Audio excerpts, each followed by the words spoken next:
दीपक कितनी बार समझाऊं, इतनी कम सैलरी में तू कितनी लड़कियों को मना करेगा? अब तो शर्म आनी चाहिए तुझे। अरे माँ शर्म क्यों, देखो तो सही मैं कितना हैंडसम हूँ। सब कहता है मैं शाहरुख खान जैसा दिखता हूँ। शाहरुख खान की फोटो देखी है कभी? और तू अपना मुंह देख, झोला छाप शाहरुख। शादी कोई मुंह देख के थोड़ी ना होती है बेटा। तो क्या पैसे देख के होती है माँ? हाँ बिल्कुल। और जब तू हर रिश्ते को मना करता जा रहा है ना, तो लोग हमें ही ताने मारते हैं। कोई बोलेगा लड़का नालायक है, कोई बोलेगा माँ ही अड़चन है। अरे माँ मैं तो बस ये चाहता हूँ कि लड़की समझदार हो और घर चलाने में साथ दे। तो जो नया रिश्ता आया है उसपे क्या बुराई है? लड़की ठीक ठाक है, पढ़ी लिखी है, मुंह से सड़ी नहीं है, और सबसे बड़ी बात अब तक हाँ कर दी है।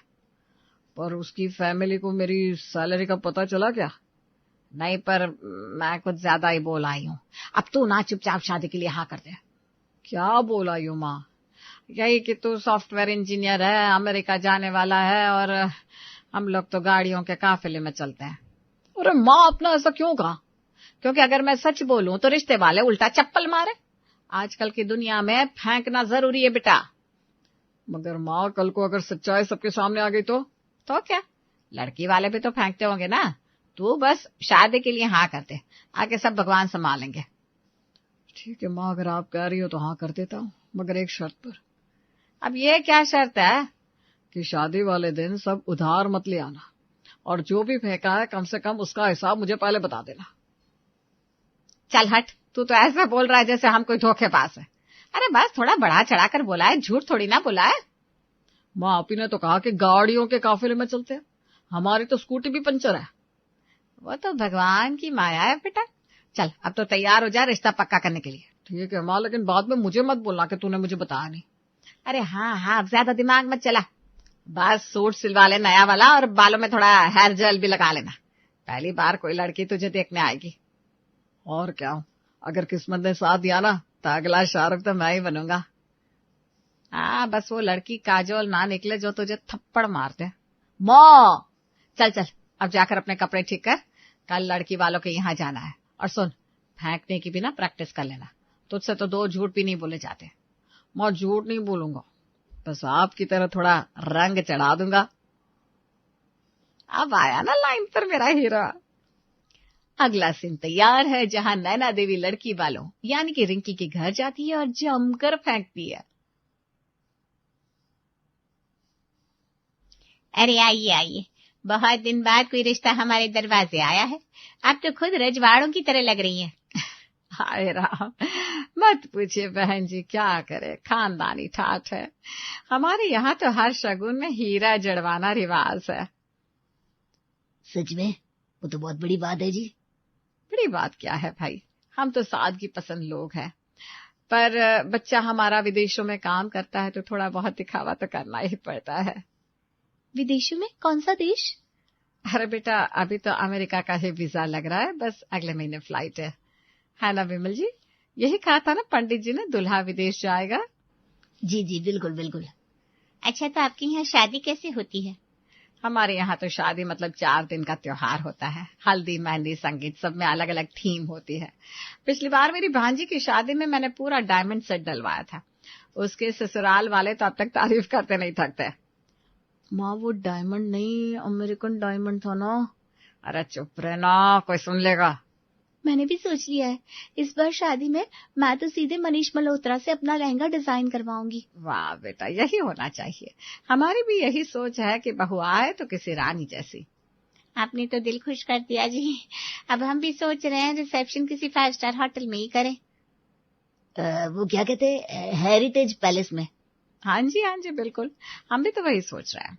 हमारा तो नाता ही बड़े लोगों से है, हमारी तो जान पहचान बॉलीवुड में भी है। पिछली बार शादी में एक टीवी एक्टर भी आया था, क्या नाम था उसका? मम्मी वो तो धोबी था जो सीरियल में चौकीदार बना था। तेरे मुंह में जलेबी डाल दूंगी, चुपचाप बैठ। दीदी आपको देखकर लग रहा है जैसे आप खुद किसी सीरियल की सास हैं। हाय राम। आप भी ना बस तारीफ में कंजूसी मत करिए।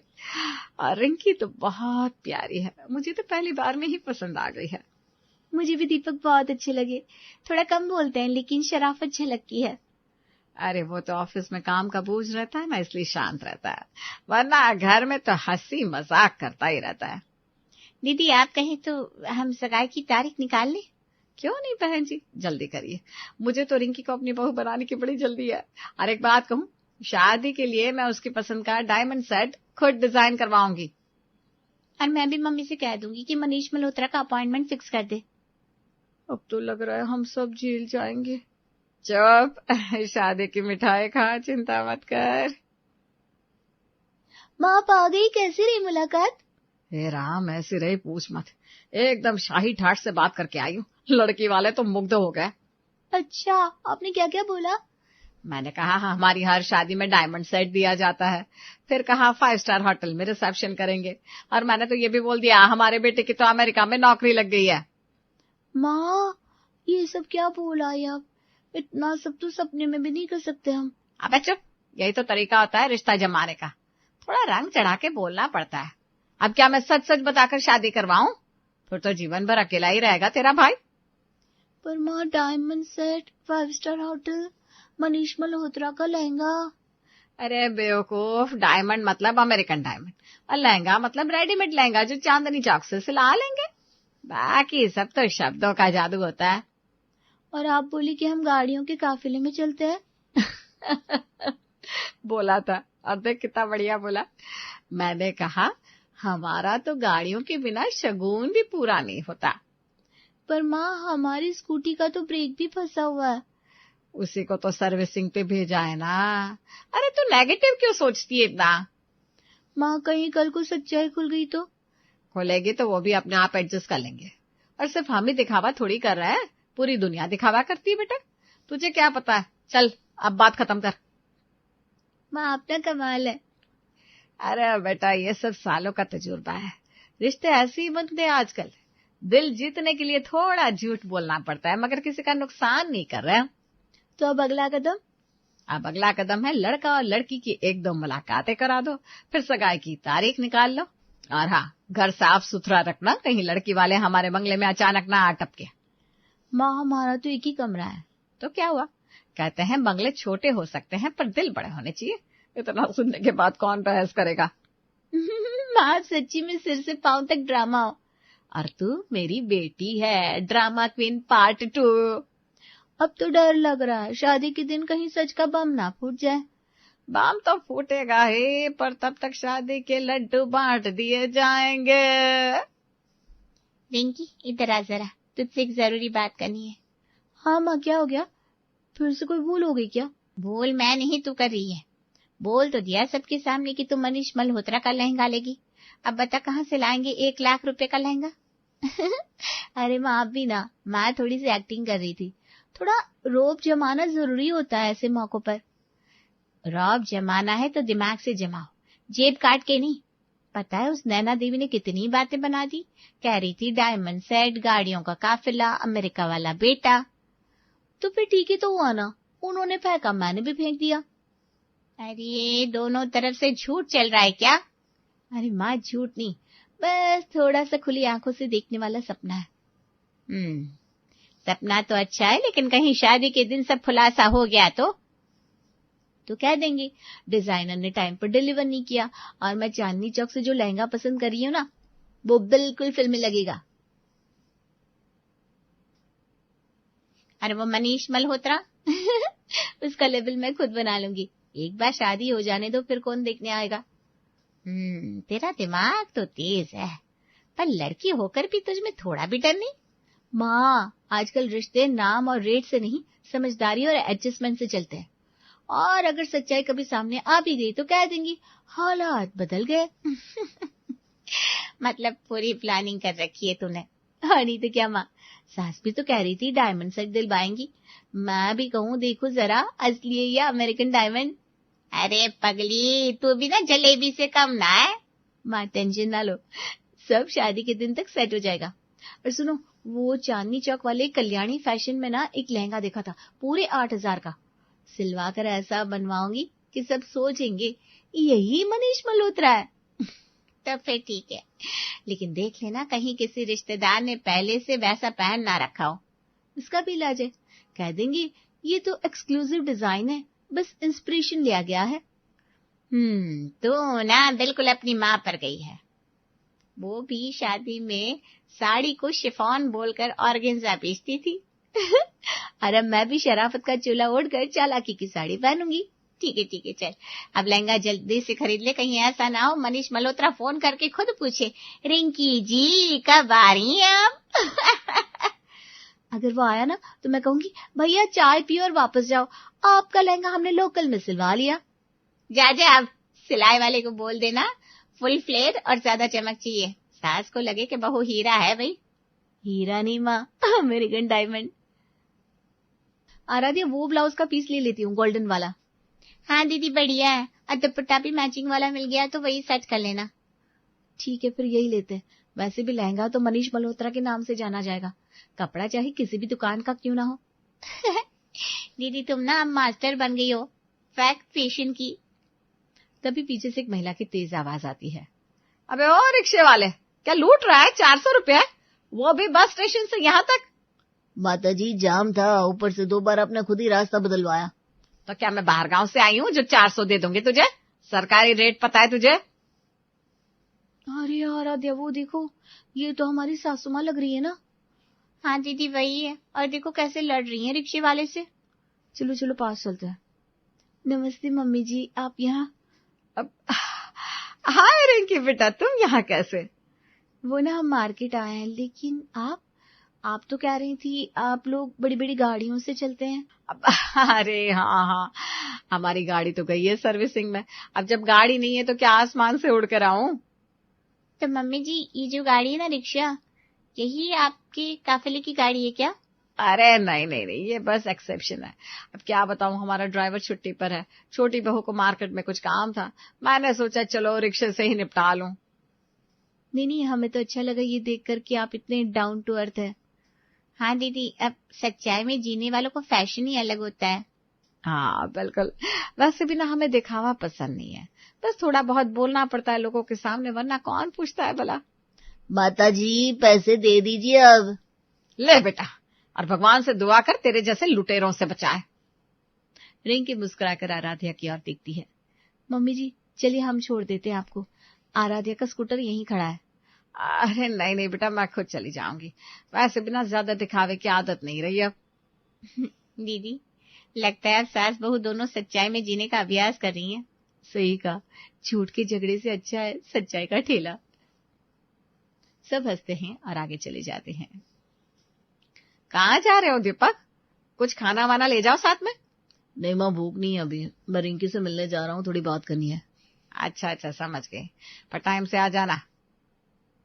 रिंकी कहाँ जा रही है ऐसे तैयार होकर? माँ दीपक से मिलना है, थोड़ी बात करनी है शादी को लेकर। ठीक है बेटा, पर देखना कोई देखे ना, क्योंकि लोग बातें बनाने लगते हैं। माँ आप भी ना लोगों को बोलने दो, आपको तो मुझ पर भरोसा है ना। हाँ ठीक है, लेकिन तो ज्यादा फेंकना मत आज। ठीक है माँ। अरे वाह, आज तो बड़े स्टाइल में आए हो। बस यूं ही शादी के पहले थोड़ा इम्प्रेशन डालना तो बनता है। ये घड़ी नई लग रही है, काफी चमक रही है। अरे ये तो मेरी फेवरेट है, देखो रॉलेक्स है, हर कोई अफोर्ड नहीं कर सकता। सच में रॉलेक्स? हाँ असली वाली।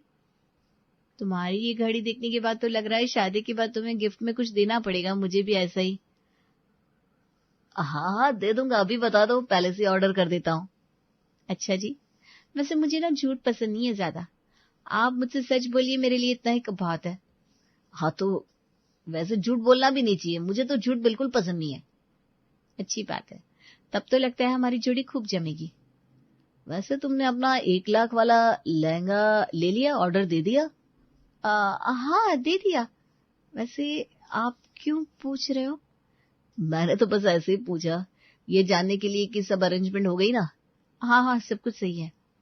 वैसे अब शाम हो रही है तो हमें चलना चाहिए। हाँ चलो चलते हैं। पंडित जी मंत्र पढ़ रहे हैं, बैंड बाजा बज रहे हैं, रिंकी सजी धजी दुल्हन बनकर मंडप में आती है। अरे मम्मी ये तो वही लहंगा है ना जो आपने मुझे 2 महीने पहले चांदनी चौक से दिलवाया था। अरे ये तो वही लहंगा है जो मेरे दोस्त ने अपनी शादी में पहना था, बस इसमें ना थोड़े मोती जोड़ दिए। हाँ वही डिजाइन वही रंग, बस नाम बदल दिया होगा। चारों ओर फुसफुसाहट शुरू हो जाती है, सब लोग रिंकी के लहंगे पर बातें करने लगते हैं। ये क्या सुन रही हूँ मैं रिंकी बेटा? तुमने बोला था मनीष मल्होत्रा का लहंगा बनवाया है। माँ भी कुछ मत बोलो सबके सामने। रिंकी, तुमने हमसे कहा था कि खास डिजाइनर से लहंगा सिलवाया है। बस करो सब लोग, अब सबका तमाशा हो गया ना। हमारे खानदान की इज्जत मिट्टी में मिला दी। झूठ बोलकर शादी कर रही हो। हाँ, बोला था झूठ, पर क्या सिर्फ मैंने ही बोला है? आपने क्या कहा था? गाड़ियों का काफिला लेकर चलती हैं, डायमंड हार पहनाएंगी, बेटा अमेरिका जा रहा है। रिंकी सुनो ना। अरे चुप रहो दीपक, मुझे सब पता है। ये घड़ी जो तुमने पहनी है ना, कोई रोलेक्स वोलेक्स नहीं है, बाजार में 499 की मिलती है। और वो हार वो कोई हीरे का नहीं है, अमेरिकन डायमंड है। अरे खुद झूठ बोला और हम पर चढ़ रही है। तो मैं भी तो वही कर रही थी, बात बना रही थी जैसे आप बना रहे थे। क्या फर्क है? जब आप फेंक सकते हैं तो मैं क्यों नहीं? बात को बढ़ाओ मत रिंकी। नहीं पापा, आज नहीं, आज सबको सच्चाई सुननी होगी। मैंने कभी नहीं कहा कि मैं अमीर हूं, पर मैंने ये भी नहीं सोचा था कि लड़की वाले भी झूठ का महल खड़ा कर देंगे। रिंकी, मैं जानता हूँ तुम सही कह रही हो। अगर आप सबको लगता है कि मैं इस लहंगे की वजह से गलत हूं तो चलो शादी कैंसिल कर दो, मैं अभी के अभी वापस चली जाती हूँ। नहीं, कोई शादी कैंसिल नहीं करेगा।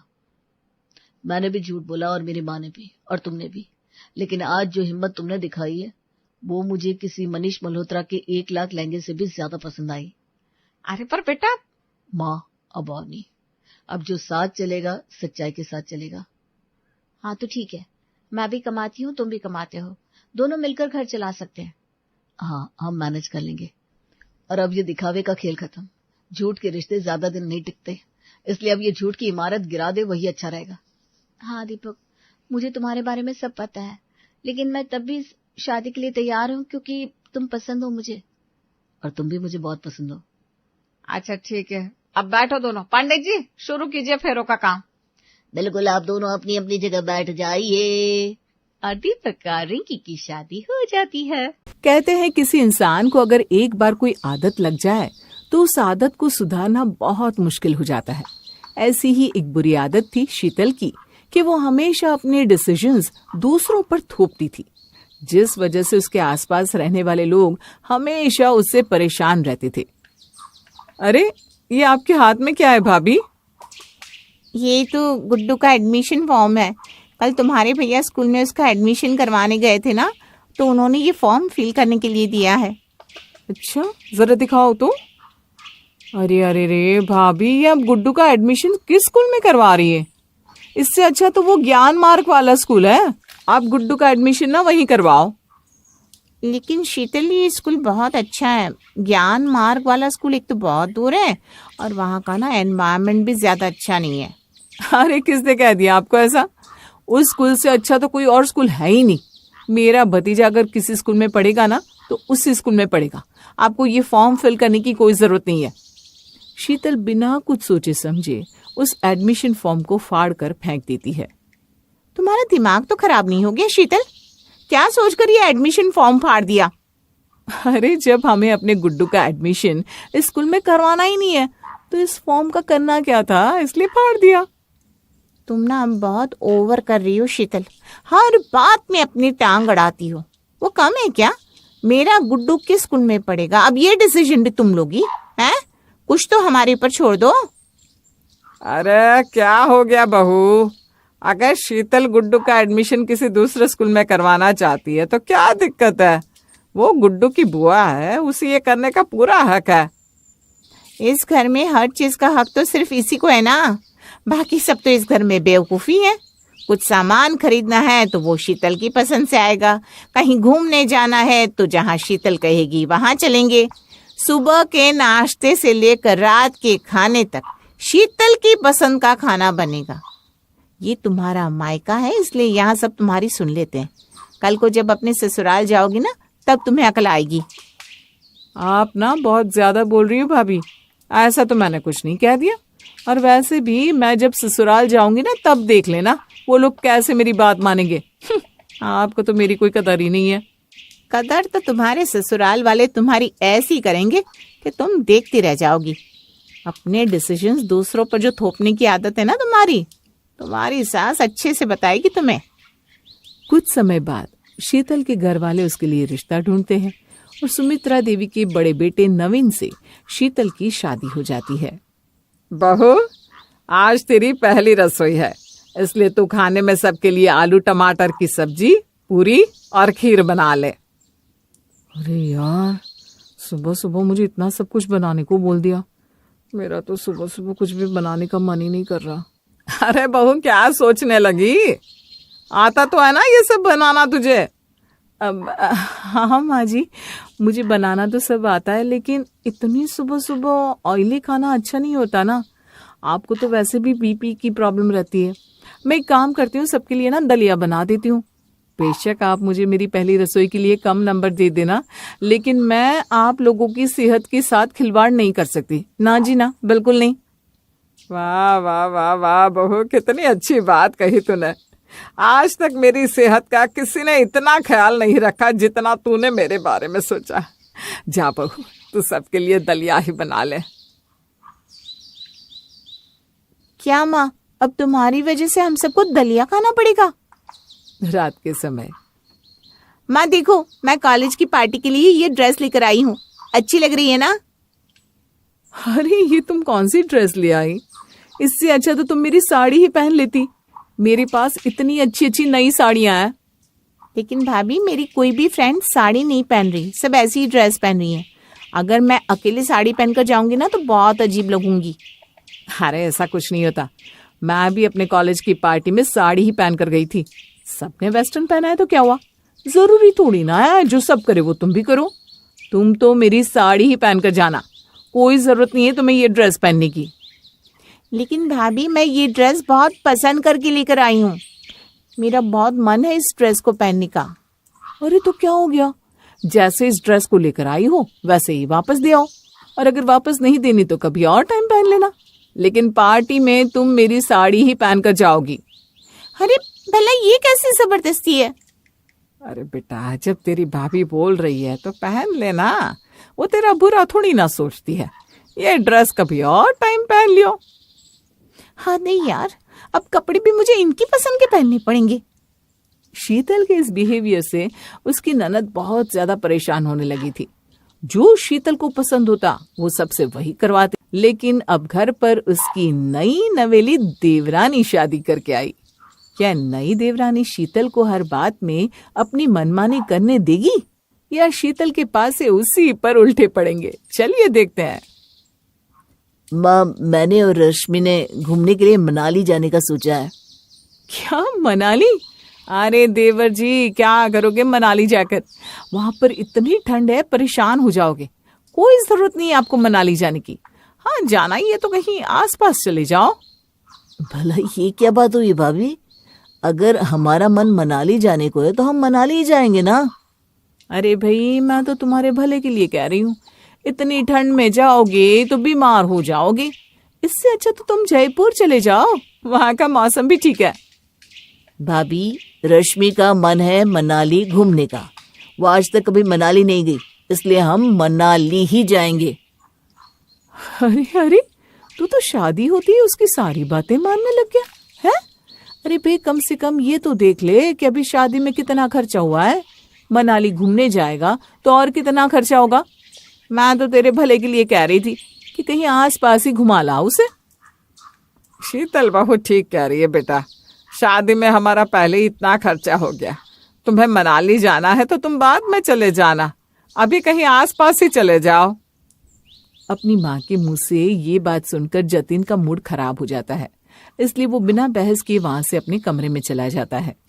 हद हो गई यार, भाभी ने तो हर बात में दिमाग खराब कर रखा है। क्या हो गया जतिन जी? क्या बोल दिया भाभी ने जो आप इतने गुस्सा हो रहे हो? यार, इतना मन था मनाली जाने का, बार बार बोले जा रही है क्या करोगे मनाली जाकर, क्या करोगे मनाली जाकर, जयपुर चले जाओ ना। अरे कोई बात नहीं, आप शांत हो जाओ। अच्छा ये देखो, मैंने रूम की डेकोरेशन के लिए ये सामान मंगाया है और फर्नीचर की सेटिंग भी चेंज कर दी है।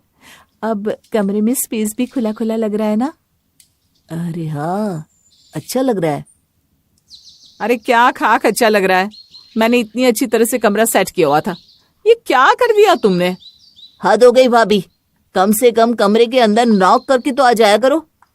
खैर, आपको कोई बात समझाने का कोई फायदा ही नहीं है, क्योंकि आप तो वही करती हो जो आपको करना होता है। रश्मि, मैं थोड़ी देर के लिए बाहर जा रहा हूँ, शाम तक आ जाऊंगा। अरे देवर जी तो गुस्सा ही हो गए।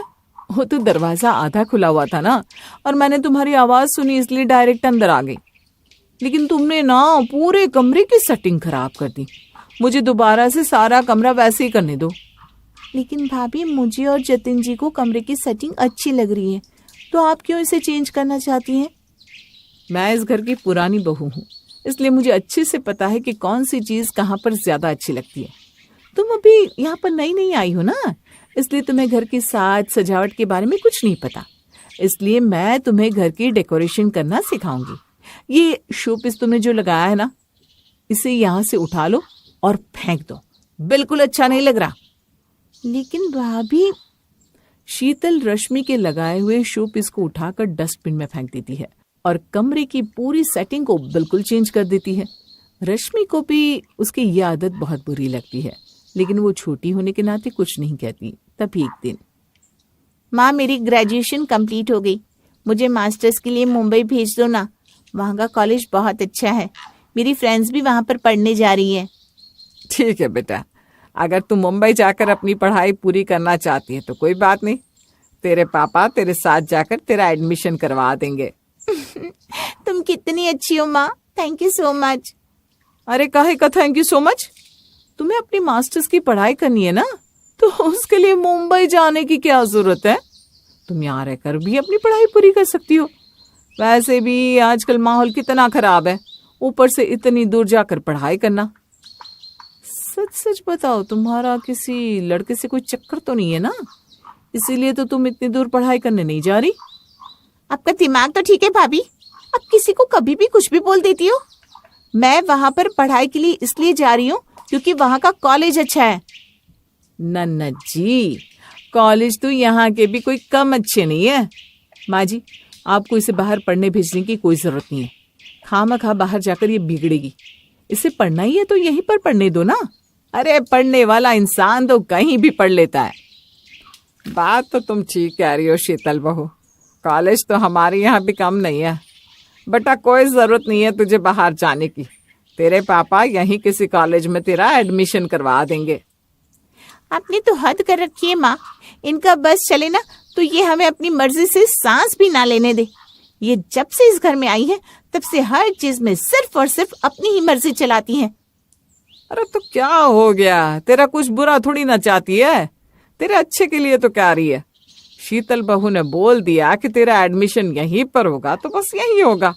देखो अब मुझे ना इस बारे में कोई बहस नहीं चाहिए। निशिता रोते हुए अपने कमरे में चली जाती है। ऐसे ही समय बीतता है और समय के साथ साथ शीतल की ये आदत और खराब हो जाती है। मम्मी जी, 15 दिन बाद मेरे भाई की शादी है, इसलिए मुझे कल अपनी माँ के घर जाना है। ठीक है बेटा, चली जाना। हाँ क्या माँ जी, आप भी, कोई भी आकर आपसे कुछ पूछता है और आप बिना सोचे ही हाँ बोल देती हो। अरे भाई की शादी 15 दिन बाद है, तुम इतनी जल्दी वहां जाकर करोगी क्या? तुम्हें अपना ससुराल देखना है या नहीं है? भाई की शादी है, सुनते ही बैग उठाया और चल दी मायके। ये आप कैसी बात कर रही हो भाभी? मैं जब से शादी करके यहाँ पर आई हूँ तब से अपनी हर जिम्मेदारी निभा रही हूँ, और भाई की शादी के लिए क्या मैं 15 दिन पहले अपने घर नहीं जा सकती? शादी के इतने काम हैं, माँ अकेली सब कुछ कैसे संभालेगी? हाँ, तुम तो ऐसे कह रही हो जैसे मैंने कभी पहले घर की शादी देखी ही नहीं। अरे मेरे भी भाई की शादी हुई थी, उस शादी में ना इतना भी काम नहीं होता कि तुम्हें 15 दिन पहले वहां जाना पड़े। और काम करने के लिए वहां दूसरे लोग भी तो होंगे ना, तुम्हारी चाची, ताई, बुआ सब तो होंगे। तुम शादी से 2-3 दिन पहले चली जाना। और वैसे भी अगले महीने निशिता की शादी है, हमें उसकी भी तो तैयारी करनी है। वैसे शीतल बहू ना ठीक कह रही है, अभी निशिता की शादी की बहुत सारी तैयारियां बाकी है। यहाँ पर भी तो बहुत जिम्मेदारियां हैं तुम्हारी, इसलिए तुम अभी कहीं नहीं जाओगी। शादी से 2 दिन पहले चली जाना। उन दोनों की बातों से रश्मि का मूड खराब हो जाता है। वो रोती हुई अपने कमरे में चली जाती है। तभी निशिता की नजर उस पर पड़ती है और उसे रोता हुआ देखकर उसके कमरे में जाती है। क्या हुआ भाभी, आप इस तरह रो क्यों रही हो? पक्का शीतल भाभी ने कुछ किया होगा। उनके अलावा इस घर में कोई और कुछ कर भी कैसे सकता है?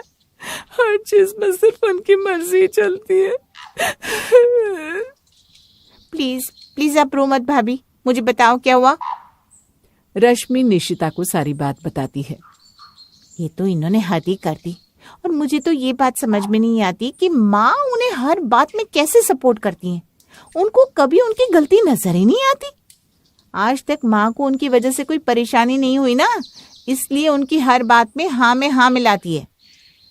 भाभी अब तो हमें कुछ करना ही पड़ेगा।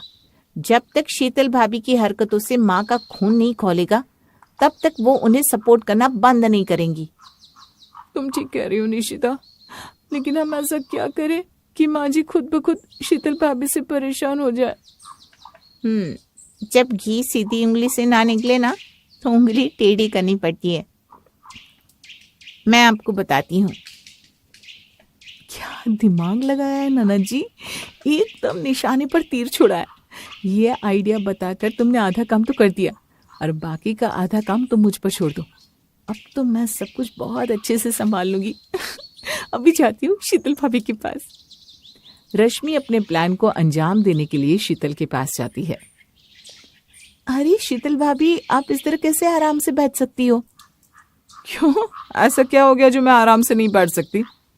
आपको पता भी है माँ जी निशिता की शादी में कितना पैसा खर्च करने वाली है। इतनी सारी तो ज्वेलरी बनाई है उन्होंने निशिता के लिए। अगर वो सारा पैसा उसकी शादी में ही खर्च कर देंगी तो हमारे लिए क्या बचेगा? मैंने देखा गोल्ड का इतना हैवी नेकलेस बनवाया है माँ जी ने निशिता के लिए।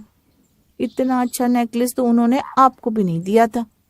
अगर आपने अभी कुछ नहीं किया ना, तो माँ जी तो सब कुछ निशिता को ही दे देगी और हमारे हाथ में रह जाएगा ठेंगा।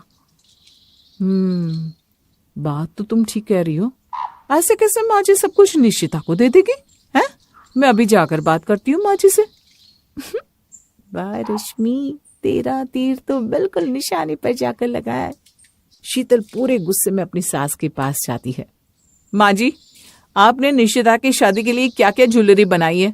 मुझे तो दिखाई भी नहीं। अरे नहीं दिखाई तो क्या हो गया, अभी देख ले बहू। चल, मैं सारी ज्वेलरी तिजोरी से निकाल कर लाती हूँ। सुमित्रा निशिता के लिए बनवाई हुई सारी ज्वेलरी लेकर आती है।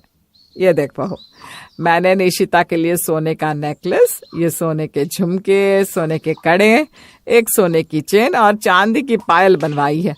अच्छी है ना? ये तो आपने हद ही कर दी माँ जी। अरे इसमें भला हद करने वाली क्या बात है? हद करने वाली बात नहीं है तो और क्या है? अरे निशिता तो शादी करके अपने ससुराल चली जाएगी, उसे इतना सब कुछ देने का क्या मतलब बनता है? कोई एक सोने की चीज दे दो, बाकी ये चांदी के पायल, आप ये सब कुछ अपनी बेटी को ही दे दोगी तो बहुओं के लिए क्या बचेगा? ये तो कैसे फिजूल की बात कर रही है बहू। मैंने अपनी दोनों बहुओं को शादी में खूब गहने चढ़ाए हैं और उतने ही गहने अपनी बेटी को भी चढ़ाऊंगी। और बात रही सब कुछ अपनी बेटी को देने की, तो मैंने हमेशा तुम सबको हर चीज बराबरी से दी है। अपनी पेंशन के भी 2 हिस्से करके तुम दोनों बहुओं को दिए, उसके बाद भी तुम ऐसा कह रही हो? अरे अब आप हर चीज में उसकी हमसे बराबरी करोगी क्या? कल को बुढ़ापे में आपकी बहू ही तो आपकी सेवा करेंगी। आपकी बेटी अपने ससुराल से आपकी सेवा करने नहीं आने वाली। मैं आज जो कह रही हूँ ना, बिल्कुल ठीक कह रही हूँ। बड़ी आई ठीक बोलने वाली। अरे तू होती कौन है मुझे ये बताने वाली कि मुझे अपनी बेटी की शादी में उसे क्या देना चाहिए और क्या नहीं? और रही बात मेरी सेवा की, तो मेरी बेटी को एक फोन करूंगी ना तो दौड़ी चली आएगी मेरे पास। देखिए माँ जी, मैं इस घर की बड़ी बहू हूँ, इसलिए घर के हर निर्णय को लेने का मेरा पूरा हक है। मैंने कहा ना, आप ये सब निशिता को नहीं दोगी। बस बहुत हो गया तेरा। होगी तू घर की बड़ी बहू, लेकिन आज भी इस घर की बड़ी मैं हूं। मेरे फैसले से ऊपर किसी का फैसला नहीं होगा। असल में तो तेरी आदत को मैंने ही खराब किया है। जब हर किसी को छोटी छोटी बात में तू टोकती थी, उसी समय मुझे तेरा विरोध करना चाहिए था। अब मुझे समझ में आ रहा है कि हर कोई तुझसे कितना परेशान रहता होगा। अरे ये आप सब क्या बोल रही हो माँ जी? मुझसे भला कोई क्यों परेशान होगा? मैं तो हमेशा सबका अच्छा ही सोचती हूँ। आप खामखा मुझे कुछ भी मत कहिए। तू जैसी बेशर्म इंसान तो मैंने आज तक नहीं देखी। इतना सब सुनने के बाद भी खुद को सही बता रही है। तुझे खुद को जो अच्छा लगता है वही हमेशा दूसरों पर थोपती है। लेकिन आज के बाद तेरी इस घर में एक भी नहीं चलेगी। खबरदार, अगर तूने कभी किसी के फटे में टांग अड़ाई तो मुझसे बुरा कोई नहीं होगा। आज से घर का कोई भी फैसला तू नहीं लेगी। जो भी फैसले होंगे वो मैं खुद लूंगी। आई बड़ी मुझे ज्ञान देने वाली। सुमित्रा की बातें सुनकर शीतल की आंखें फटी की फटी रह जाती है। वो अपना जरा सा मुंह लेकर वहां से चली जाती है और शीतल का ऐसा चेहरा देखकर कमरे के दरवाजे के पीछे छिपी रश्मि और निशिता उनका तो हंस हंस कर बुरा हाल हो जाता है। रुचि पूरे घर का काम करके आराम से सोफे पर बैठी थी कि तभी वहाँ रुचि की सास मनोरमा गंदे पैर लेकर आती है और पूरा घर गंदा कर देती है। ये देखकर रुचि को बहुत गुस्सा आता है और वो अपनी सास से कहती है, माँ जी ये क्या किया आपने? मैंने अभी अभी पूरा घर साफ किया था और आपने फिर गंदा कर दिया। मैं क्या पागल हूँ जो बार बार घर ही साफ करती रहूं? अरे बहू, थोड़ा सा ही तो गंदा हुआ है घर, इसमें कौन सी बड़ी बात है। तू तो ऐसे बोल रही है जैसे मैंने पता नहीं क्या कर दिया। और तू कौन सा कुछ कर रही है? आराम तो कर रही है ना। दोबारा काम करना भी पड़ जाएगा तो कौन सा पहाड़ टूट जाएगा। कर लेना थोड़ी सफाई। आखिर हम तुझे लाए ही क्यों है इस घर में? अब इतना भी नहीं करेगी क्या? माँ जी मैंने अभी थोड़ी देर पहले ही सब किया था, 5 मिनट भी नहीं हुए और मैं भी इंसान हूँ। अच्छा, तो तू 5 मिनट से आराम ही तो कर रही थी ना। देख बहू, मुझसे बहस करने से कोई फायदा नहीं होने वाला। तू इस घर की बहू है और ये सब तेरे ही काम है, तो अब काम चोरी मत कर और बहू है बहू बन कर रहे। हाँ। रुचि अपनी सास की बात चुपचाप सुन लेती है और इसीलिए रुचि के ससुराल वाले उसे बहुत दबाते रहते हैं। ऐसे ही एक दिन रुचि अपने लिए एक नया सूट लाती है। नया सूट देखकर रुचि की ननद प्रीति तुरंत वहां आती है और सूट को अपने हाथ में लेती है। अरे वाह भाभी, ये कितना प्यारा सूट है, ये मैं ले रही हूँ। प्रीति, ये सूट मैंने अपने लिए लिया था, मेरे पास एक भी सूट नहीं है और मैं कुछ दिनों के लिए मायके भी जाने वाली हूँ, इसीलिए लेकर आई थी। अरे मायके तो जा रही हो ना भाभी? वहाँ आपको देखेगा ही कौन? अरे पर भाभी, आप मुझसे सवाल जवाब मत करो। मैं आपसे पूछ नहीं रही हूँ बल्कि आपको बता रही हूँ कि ये सूट मैं ले रही हूँ। अगर आपको कोई प्रॉब्लम है तो वो आपकी प्रॉब्लम है और आपकी प्रॉब्लम से मुझे कोई लेना देना नहीं। आई बात समझ में? ठीक है ननद जी, ले लीजिए आप। रुचि के साथ हर कोई ऐसा ही व्यवहार कर रहा था। कुछ दिनों के बाद रुचि की भाभी नेहा रुचि से मिलने के लिए रुचि के ससुराल आती है। अरे भाभी, आप यहाँ अचानक से? आपने आने से पहले कुछ बताया नहीं, बता दी थी। अरे तुम हमसे मिलने आ रही थी और जब नहीं आ पाई तो मैंने सोचा मैं खुद ही तुमसे मिलने आ जाऊं। देखो मैं आ गई। कैसी हो तुम? मैं ठीक हूँ भाभी, आप कैसी हो? मैं तो बिल्कुल ठीक हूँ, लेकिन मुझे तुम कुछ ठीक नहीं लग रही हो। क्या हुआ? कुछ हुआ है क्या तुम्हें? नहीं ना भाभी, मुझे क्या होना है, मैं बिल्कुल ठीक हूँ। आप यहाँ बैठो, मैं अभी आपके लिए चाय नाश्ता लेकर आती हूँ। रुचि चाय नाश्ता लेकर आती है और अपनी भाभी से बातें करने लगती है। रुचि काफी खुश थी अपनी भाभी से मिलकर। तभी रुचि का देवर अनुज वहाँ आता है और अपनी शर्ट रुचि के मुंह पर फेंक कर बोलता है, क्या है भाभी, ये अब से एक काम भी ठीक से नहीं होता क्या? मेरी शर्ट को बाकी कपड़ों से अलग धोना चाहिए था, अब देखो इस पर कलर लग गया। देवर जी, इसमें मेरी क्या गलती है? अगर मुझे पता होता कि ऐसा कुछ होगा और आपकी शर्ट पर रंग लग जाएगा तो मैं आपका शर्ट अलग धो देती। रहने दो भाभी, आपका रोज का नाटक है, अब जाओ यहाँ से, मुझे गुस्सा मत दिलाओ। अनुज काफी बदतमीजी से बात कर रहा था, जो नेहा को बिल्कुल भी अच्छा नहीं लगता, और वो रुचि से कहती है, ये क्या है ननद जी? होगी तुम्हारी गलती, लेकिन अनुज तुम्हारा देवर है और तुमसे छोटा होकर ऐसे कैसे बदतमीजी से बात कर सकता है? मुझे तो यकीन नहीं हो रहा मेरी दबंग ननद ऐसे शांत कैसे हो गई। रुचि तुम ही कहती थी ना, अगर तुम दबोगे तो दुनिया तुम्हें दबाती रहेगी। नेहा अपनी ननद को काफी समझाती है। रुचि को भी अब अपनी भाभी की बात समझ में आती है और वो अब अपने ससुराल में अपने हिसाब से रहने लगती है। ऐसे ही एक दिन सब लोग बैठकर टीवी देख रहे थे, तभी प्रीति कहती है, माँ, टीवी देखते हुए पकोड़े खाने का मजा ही कुछ और है। अगर पकोड़े खाने को मिल जाते तो अच्छा होता। हाँ बिल्कुल सही कह रही हो तुम, भाभी है ना। ए भाभी, जाओ हम सबके लिए पकोड़े बना कर लाओ, हम टीवी देख रहे हैं। तुम्हारे बाप की नौकर हूँ क्या मैं? हाँ, तुम सब टीवी देख रहे हो तो क्या मैं यहाँ बैठकर मटर छिल रही हूँ? मैं भी तो टीवी देख रही हूँ ना। जिसको पकोड़े खाने हैं वो खुद बना ले, और हाँ, मेरे लिए भी बना देना।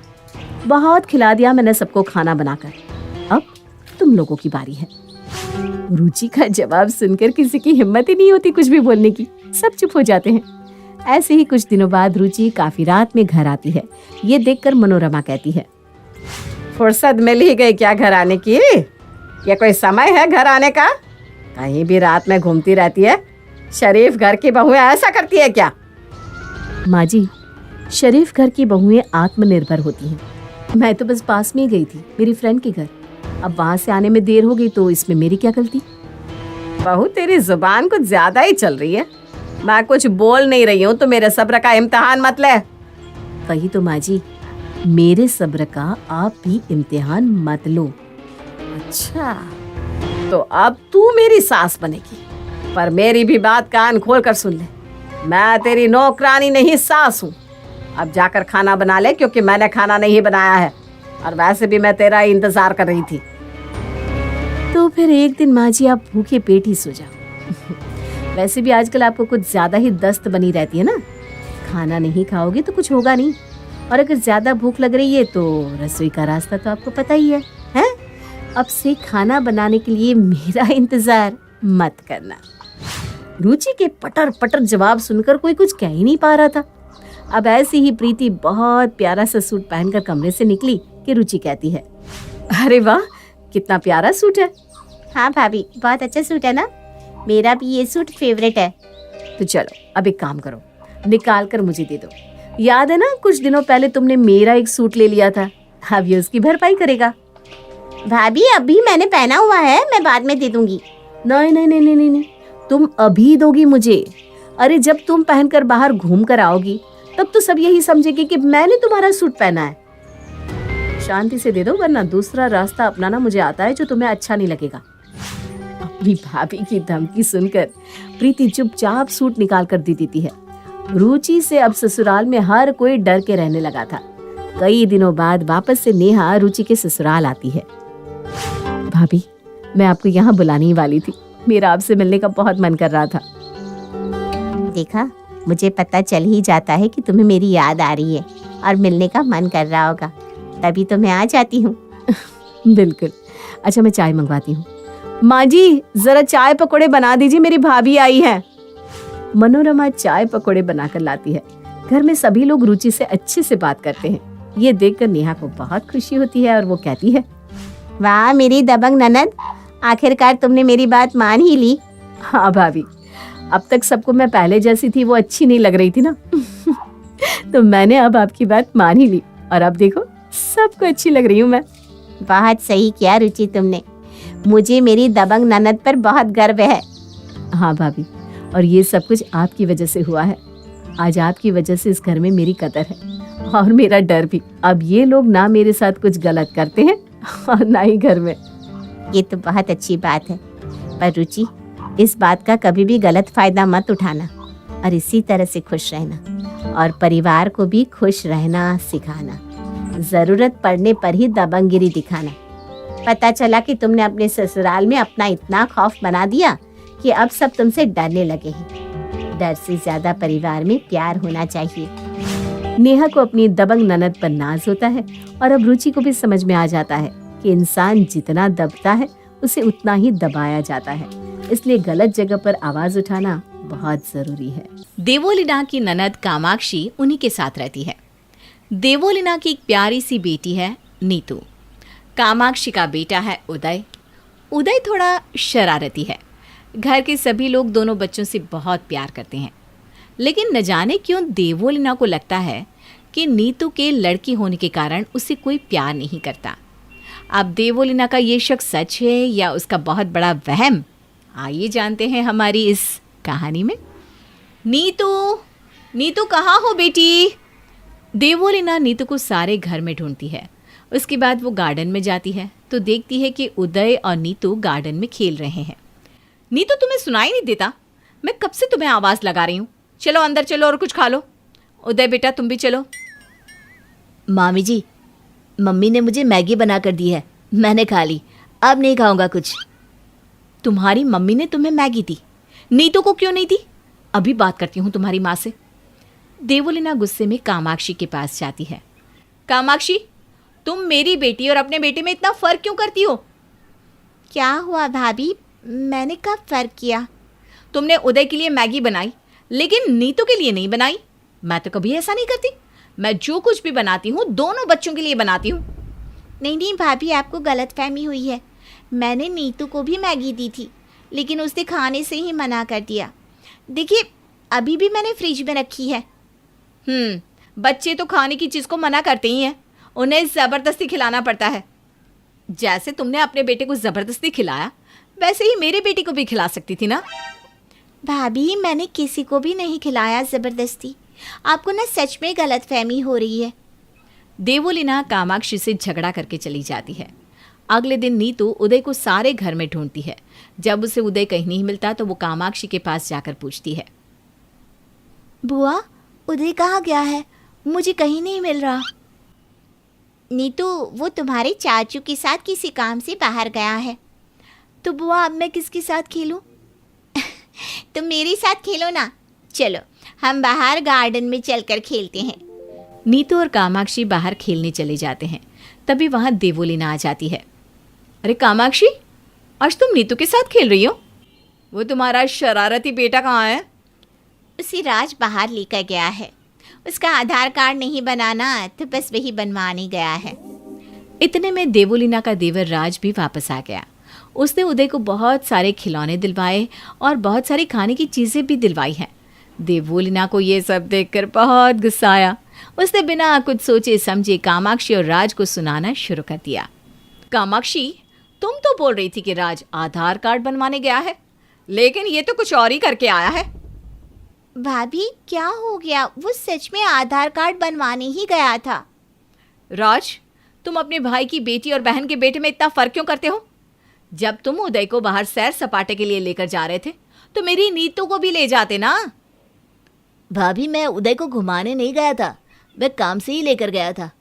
ये सब सामान तो मैंने इसे रास्ते में से दिलवाया है, और ये सामान सिर्फ उदय के लिए नहीं बल्कि मैं नीतू के लिए भी लाया हूँ। अरे रहने दो, सारी चालाकी समझती हूँ मैं तुम्हारी। आज के बाद मेरी बेटी के पास भटकना भी मत। चलो नीतू मेरे साथ, यहाँ कोई तुम्हें प्यार नहीं करता। भाभी, क्यों छोटी सी बच्ची के दिल में जहर घोल रही हो? राज, तुम तो चुप ही रहो। जहर तो तुम्हारे दिल में भरा है मेरी बेटी के लिए। देवोलीना नीतू को लेकर वहां से चली जाती है। उदय भी सारा सामान लेकर नीतू के पीछे चला जाता है। उसके बाद कामाक्षी राज से कहती है, ये भाभी को हो क्या गया है? दीदी, भाभी का दिमाग खराब हो गया है। उन्हें हमेशा ये लगता है कि उनकी बेटी के साथ भेदभाव किया जा रहा है। पता नहीं भाभी के दिमाग में ऐसी फालतू की बातें क्यों आती है। इसी तरह कई दिन बीत गए और देवोलीना का ये शक बढ़ता चला गया कि सब उसकी बच्ची से प्यार नहीं करते बल्कि कामाक्षी के बेटे से ही प्यार करते हैं। एक दिन देवोलीना की सास देवकी ने दोनों बच्चों को बुलाया। नीतू, उदय, तुम दोनों दिन भर खेलते रहते हो, थोड़ी देर मेरे साथ भी खेल लिया करो। नानी जी, आप तो दिन भर सोती रहती हो, तो हम बाहर चले जाते हैं खेलने। दादी जी, अगर आप सोएंगी नहीं तो हम आपके साथ पक्का खेलेंगे। अच्छा, खेलने से पहले कुछ खा लेते हैं। मैंने तुम दोनों के लिए लड्डू बनाए हैं और शर्त लगाकर खाएंगे। जो पहले खाएगा वो जीत जाएगा और जो बाद में खाएगा वो हार जाएगा। देखना नानी जी, मैं ही जीतूंगा। नहीं दादी जी, मैं उदय से पहले ही लड्डू खा लूंगी। देवकी ने दोनों बच्चों को लड्डू दे दिए और नीतू ने अपना लड्डू खा लिया, लेकिन उदय अभी तक लड्डू खा ही रहा था। तभी वहां देवोलीना आ गई और वो ये सब देखकर बोली, माँ जी, आपको शर्म आनी चाहिए। अरे बहू, ऐसा क्या किया मैंने जो मुझे शर्म आनी चाहिए? आपने अपने नवासे को तो लड्डू खिला दिया, लेकिन आपकी पोती खड़ी खड़ी देख रही है, उसे क्यों नहीं दिया लड्डू? अरे बहू, तेरा दिमाग खराब हो गया है क्या? मेरा नहीं, आप सबका दिमाग खराब हो गया है। उदय लड़का है इसलिए आप सब उसे प्यार करते हैं। मेरी नीतू लड़की है इसलिए आप सब उसके साथ इतना भेदभाव करते हैं। बहू, यह सब तेरे दिमाग की उपज है, हमारे मन में ऐसा कुछ भी नहीं है। मेरे दिमाग की उपज नहीं है, जो देखा है, महसूस किया है, वही बोल रही हूँ। आज के बाद आप कोई भी मेरी बेटी से बात नहीं करेंगे।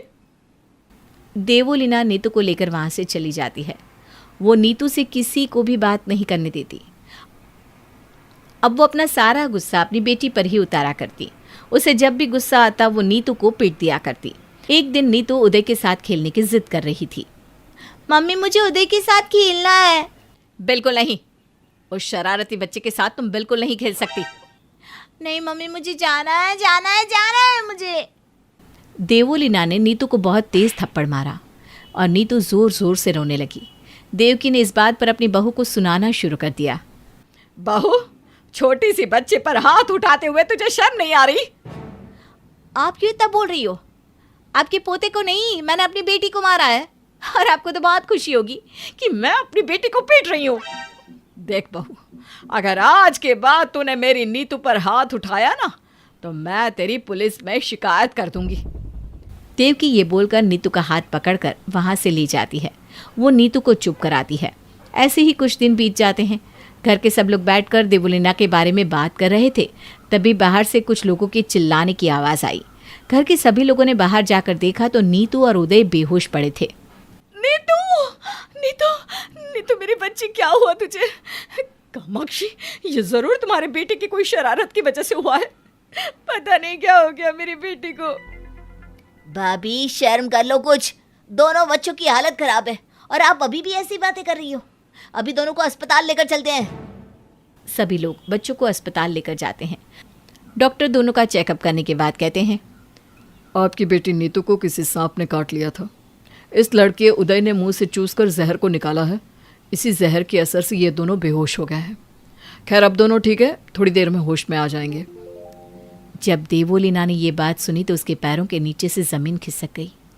जिस उदय पर वो इल्ज़ाम लगा रही थी उसी उदय ने उसकी बेटी की जान बचाने की कोशिश की और अपनी जान खतरे में डाल ली। कुछ देर बाद बच्चों को होश आ गया। कामाक्षी ने अपने बेटे से कहा, उदय बेटा, तुम्हें किसने बताया कि सांप काट लेता है तो चूसकर जहर निकालते हैं? माँ, मैंने टीवी में देखा था। बेटा तुम्हें हमें बताना चाहिए था। देखो, तुम अपनी बहन का जहर पूरी तरह से नहीं निकाल पाए और तुमने अपनी जान भी खतरे में डाल ली। माँ, रितु रो रही थी, मेरी कुछ समझ में नहीं आ रहा था कि मैं क्या करूं, इसलिए जो मुझे ठीक लगा मैंने कर दिया। उदय, तुम अपनी बहन से इतना प्यार करते हो, हमें गर्व है तुम पर। मामा जी, मैं नीतू से बहुत प्यार करता हूँ। आप मामी जी से बोलिए ना कि वो नीतू को मेरे साथ खेलने दे। ये बात सुनकर देवोलीना की आंखों में आंसू आ गए। वो उदय के पास बैठ गई और उसे प्यार से गले लगा लिया। घर की मुर्गी दाल बराबर, ये कहावत तो आपने सुनी ही होगी। इसी कहावत का जीता जागता उदाहरण है हमारी निर्मला देवी जी, जिन्हें अपनी बहू के अंदर कभी कोई गुण नजर ही नहीं आता। अरे अरे अरे अरे, छी छी छी छी, ये कैसी सब्जी बनाई है? ना तो इसमें ठीक से नमक का कोई स्वाद आ रहा है, ना ही मिर्च का। तुझे पता है आज खाने पर मेरी जीजी अपनी बहू के साथ आ रही है, उसके बाद भी तूने सबके लिए ऐसा खाना बना डाला। लेकिन माँ जी, अभी तो मैंने सब्जी चख कर देखी, बिल्कुल ठीक तो बनी है। मुझे तो इसमें कोई कमी नजर नहीं आ रही। अरे चुप कर। अरे कहाँ है निर्मला? अरे जीजी आ गई, जल्दी से चाय चढ़ाओ उनके लिए। निर्मला हॉल में जाती है, तभी सावित्री देवी की बहू स्वीटी सर पर पल्लू रखे हुए निर्मला के पैर छूती है। प्रणाम मौसी जी। अरे प्रणाम बेटा, प्रणाम, जीती रहो। कितने अच्छे संस्कार है तुम्हारे। आज के ज़माने में भी सर पर पल्लू, बड़ों के पैर छूने के संस्कार है तुम्हारे अंदर। और एक हमारी बहू को देख लो, ना कभी सर पर पल्लू रखती है और पैर छूना तो दूर, कभी सुबह उठकर बड़ों को प्रणाम तक नहीं करती। नहीं मौसी जी, मुझे तो मेरी माँ ने हमेशा से ऐसे संस्कार दिए हैं। बड़ों की चरण स्पर्श किए बिना तो मेरी सुबह ही नहीं हो सकती। बड़ों के चरणों में तो स्वर्ग होता है। मेरे लिए तो मेरे बड़े भगवान से भी पहले आते हैं। अरे वाह वाह वाह वाह बेटा, क्या संस्कार है तुम्हारे। प्रणाम मौसी जी, कैसी हो स्वीटी? प्रणाम बेटा, प्रणाम। अरे वाह शालू बेटा, तुम तो बड़ी जल्दी हमारे लिए चाय भी बना कर ले आई। जी मौसी जी, वो अरे इससे तो ज़बरदस्ती कहकर मैंने ये चाय बनवाई है, वरना ये कहाँ किसी के लिए ऐसे चाय बना कर ले आए। क्या तुम भी। दीदी आपने चाय बना दी है तो मैं सबके लिए पकोड़े बना कर ले आती हूँ। मम्मी जी को पकोड़े बहुत पसंद है और मैंने सुना है मौसी जी आपको भी पकोड़े बहुत पसंद है। अरे वाह बेटा, तुम पहली बार मेरे घर में आई हो और तुम्हें मेरी पसंद नापसंद का कितना ख्याल है। अरे कैसे देखो, इतने साल हो गए इस घर में ब्याह कर आए हुए, आज तक कभी मेरे लिए इस तरह पकोड़े नहीं बनाए इसने। लेकिन माँ जी अभी पिछले हफ्ते ही तो मैंने आपके लिए पकोड़े। अरे चुप कर तू, जा स्वीटी बहू, तू हमारे लिए पकोड़े बना कर ले आ बेटा। स्वीटी किचन में जाकर उनके लिए पकोड़े बनाकर ले आती है। माँ जी आपको प्याज के पकोड़े पसंद है ना, इसलिए मैंने आपके लिए प्याज के पकोड़े ज़्यादा बनाए हैं। और मौसी जी आपको चाट मसाले वाले आलू के पकोड़े पसंद है ना, इसलिए आपके लिए चाट मसाला छिड़क कर आलू के पकोड़े लेकर आई हूँ।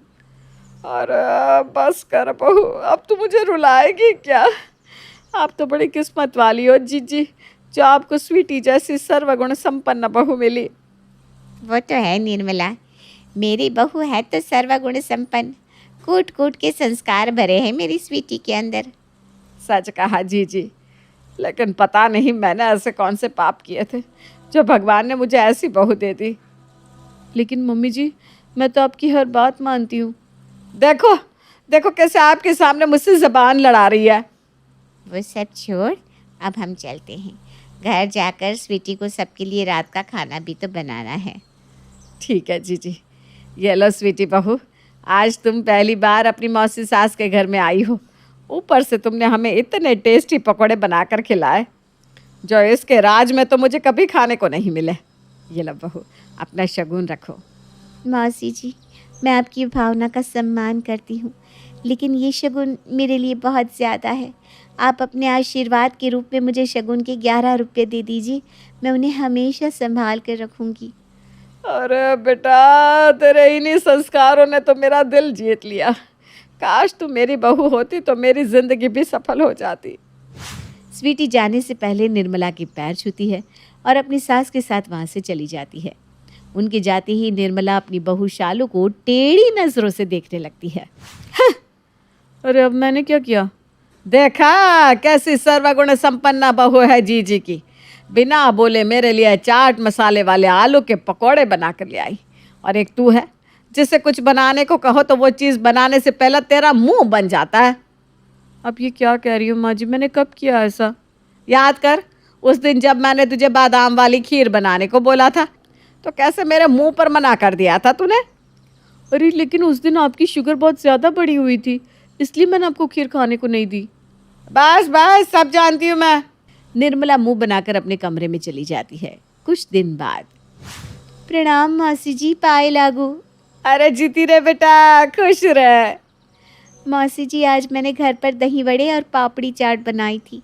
माँ जी ने बताया कि आपको भी दही वड़े और पापड़ी चाट बहुत पसंद है, इसलिए मैं आपके लिए भी ले आई। वाह बहू, आज कितने दिनों बाद मुझे दही वड़े और पापड़ी चाट के दर्शन हुए हैं।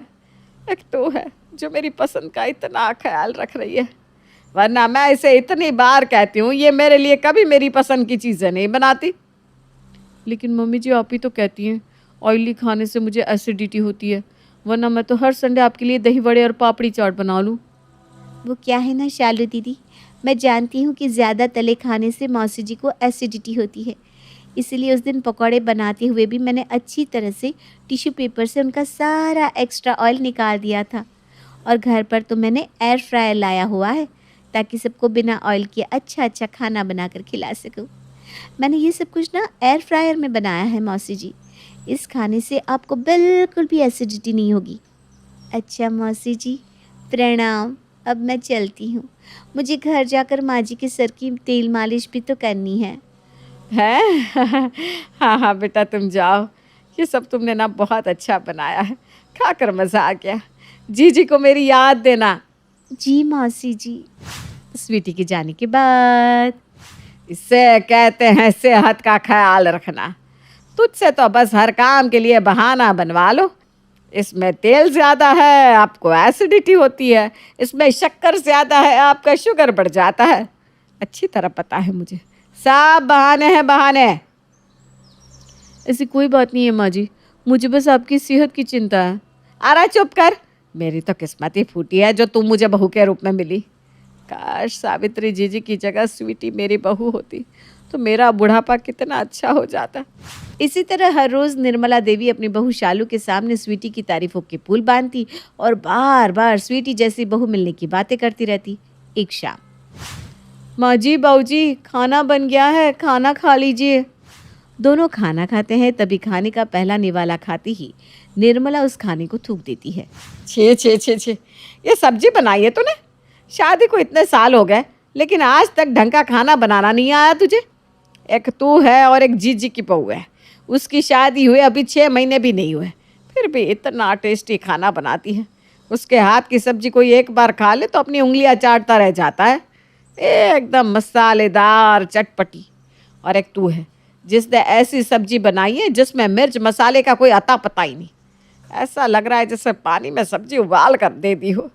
जाकर कुछ सीख स्वीटी से, उससे उसके अच्छे संस्कार नहीं तो कम से कम अच्छा खाना बनाना ही सीख ले। अरे भगवान, ये तुम क्या बोले जा रही हो?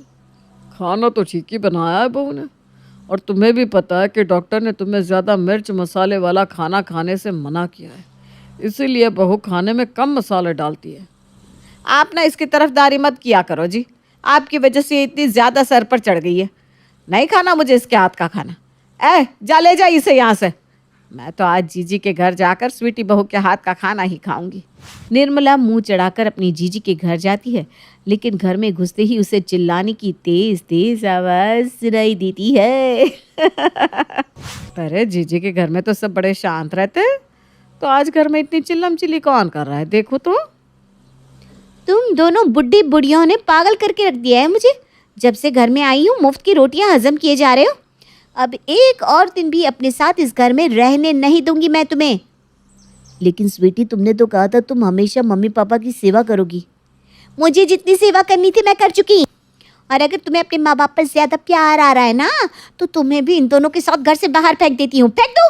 नहीं नहीं नहीं नहीं, तो जाओ यहाँ से। स्वीटी अपने सास ससुर को उनके सामान समेत घर से बाहर फेंक देती है। स्वीटी का असली रूप देखकर आज निर्मला जी की तो होश ही उड़ जाते हैं। वो अपनी जीजी और जीजाजी को अपने घर ले आती है। अरे मौसी जी आप यहाँ? मम्मी जी, आप तो वहाँ पर स्वीटी के हाथ का खाना खाने गई थी, इतनी जल्दी आ भी गई, वो भी मौसा जी और मौसी जी के साथ। अरे काहे का खाना बहू, उस चुड़ैल ने तो हमें घर से धक्के मार कर निकाल दिया। जिस बहू को मैं हमेशा सर्वगुण संपन्न समझती रही, उसी बहू ने सब कुछ अपने हाथ में आते ही हमें हमारे घर से ही बेघर कर दिया।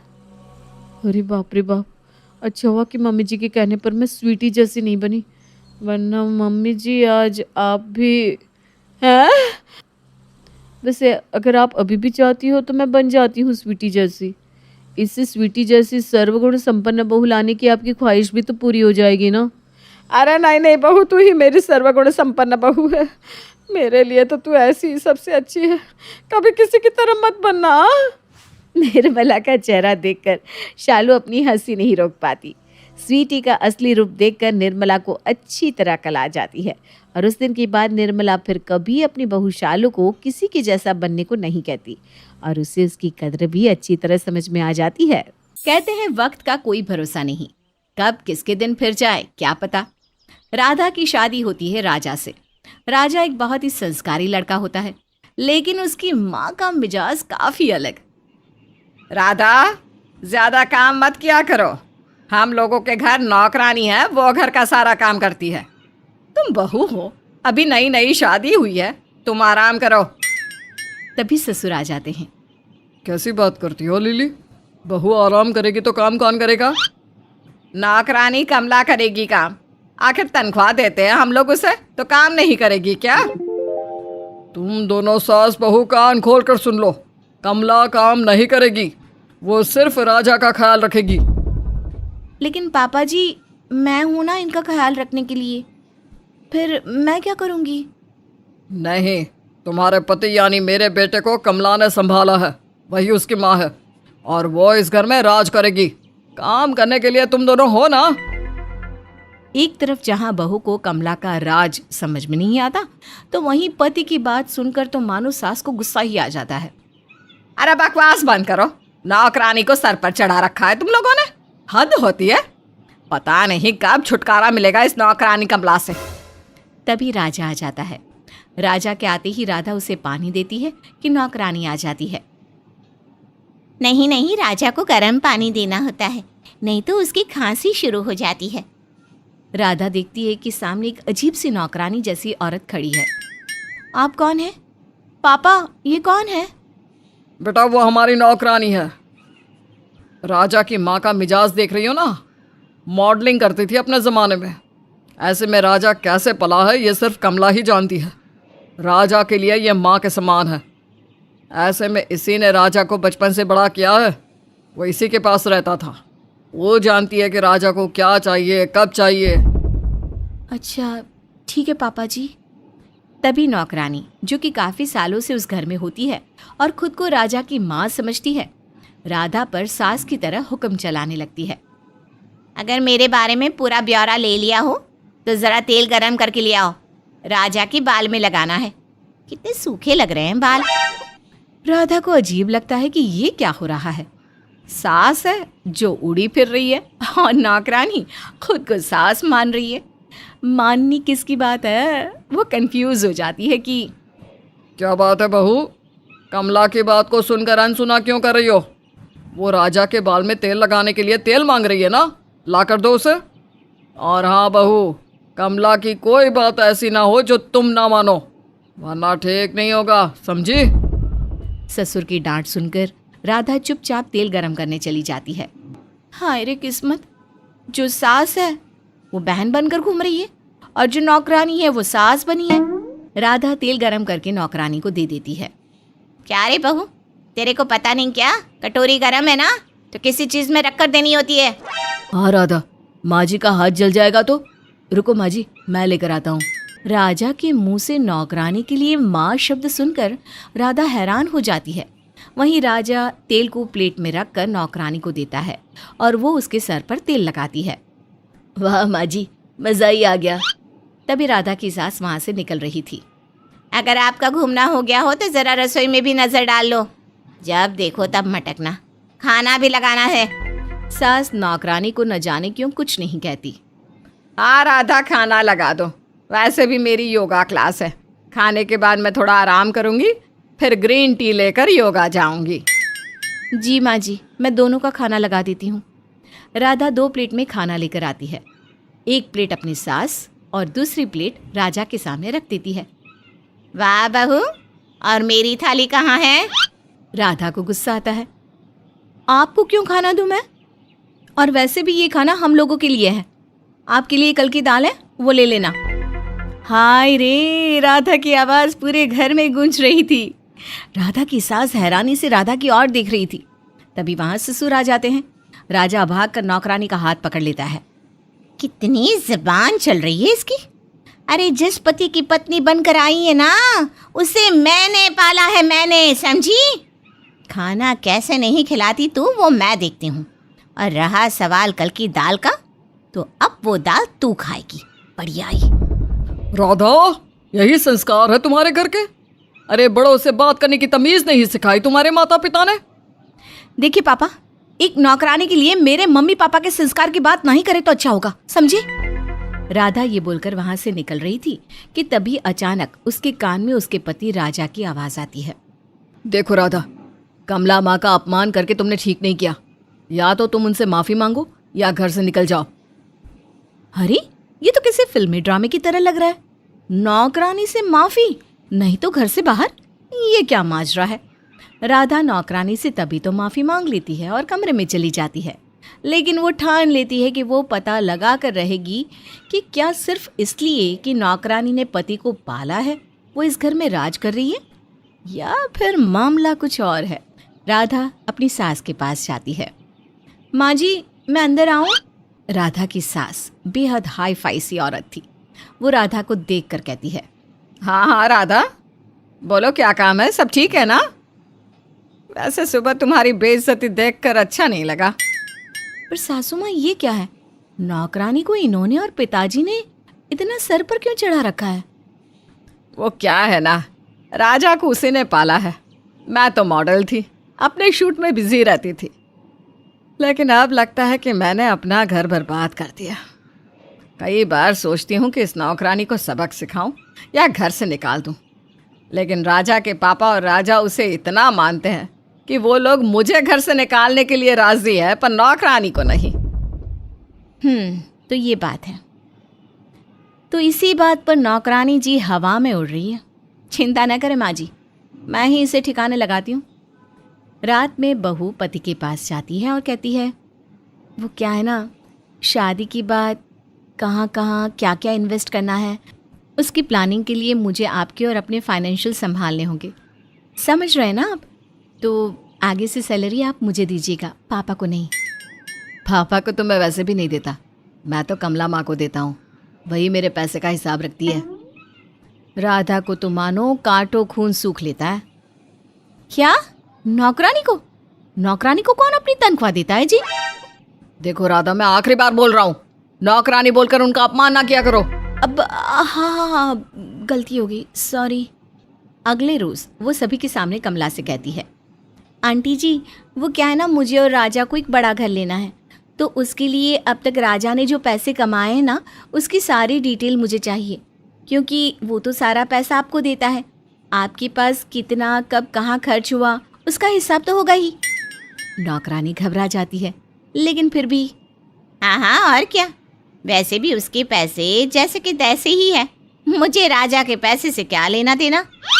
उस दिन कमला घर में परेशान से घूम रही थी। थोड़ी ही देर में, अच्छा मैं ना अब घर जाऊंगी, वो क्या है ना, मेरा बेटा आने वाला है, वो बाहर पढ़ाई करता है ना।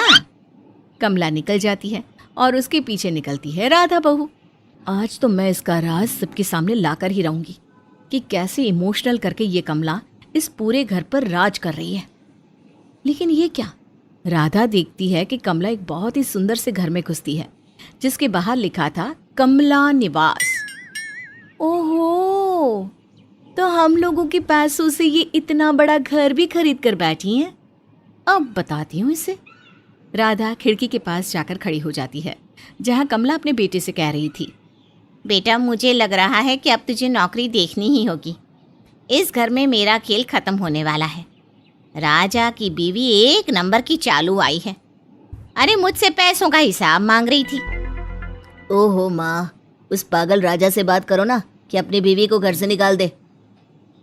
अरे वो तो उल्लू की तरह तुम्हारी बात मानता है उसे तो पता ही नहीं कि कैसे तुम उसे इमोशनल पागल बनाकर उसके पैसे खुद पर खर्च करती हो मोटी सैलरी लेती हो और उसकी माँ के खिलाफ कान भरकर तुम सारा काम भी उसकी माँ से करवाती हो। कल जाकर राजा से बोल देना, तेरी बीवी का चाल चलन ठीक नहीं बेटा, इस घर से निकाल दे ठीक बोल रहा है बेटा, ऐसा ही करती हूँ।